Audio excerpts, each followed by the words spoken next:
তুমি তো ফিরে আসবে বলেছিলে ক্ষুদিরাম, আর তো এলে না ফিরে।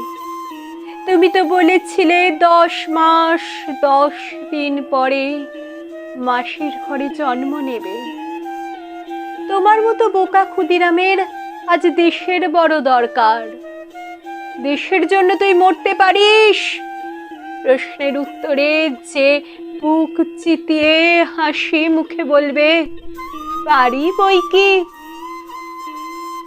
তুমি তো ফাঁসির কাঠে ওঠার আগে দেশের ছেলেদের বোমা বাঁধতে শিখিয়ে যেতে চেয়েছিলে। মানুষের মনে আজ চেতনার বড় অভাব। সে আজ ভীরু, স্বার্থপর। তাদের মনে সেই চেতনার বোমা ফাটার আজ বড় দরকার। ফাঁসির দড়িতে গলায় দিয়ে যে সাহস হাসি মুখে বলতে পারে, ফাঁসির দড়িতে মোম লাগানো হয় কেন? কঠিন সত্যের মুখোমুখি দাঁড়ানোর মতো সেই নির্ভীক সাহস আজ বড় দরকার।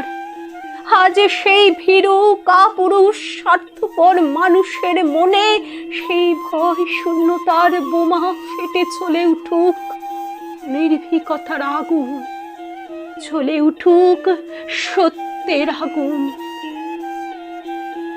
হয়তো তুমি তোমার কথা রেখেছিলে ক্ষুদিরাম, হয়তো তুমি ফিরে এসেছিলে, কিন্তু মা চিনতে পারেনি বলে অভিমান ভরে ফিরে গেছো। মায়ের পরে তোমার বড় অভিমান, তাই তুমি মাসির ঘরে ফিরতে চেয়েছিলে।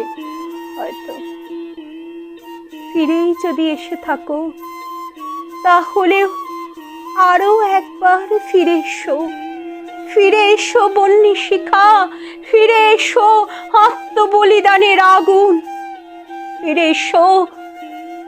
তুমি তো ফিরে আসতেই চেয়েছিলে। ফিরে এসো বারবার, ফিরে এসো আগুন।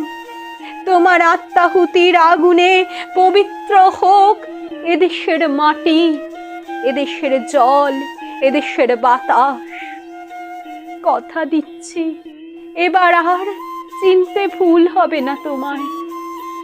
ফিরে এসো ক্ষুদিরাম, ফিরে এসো। আমাদের দেশের তোমার মতো বোকা ক্ষুদিরামের বড় প্রয়োজন। ফিরে এসো, ফিরে এসো ক্ষুদিরাম, ফিরে এসো।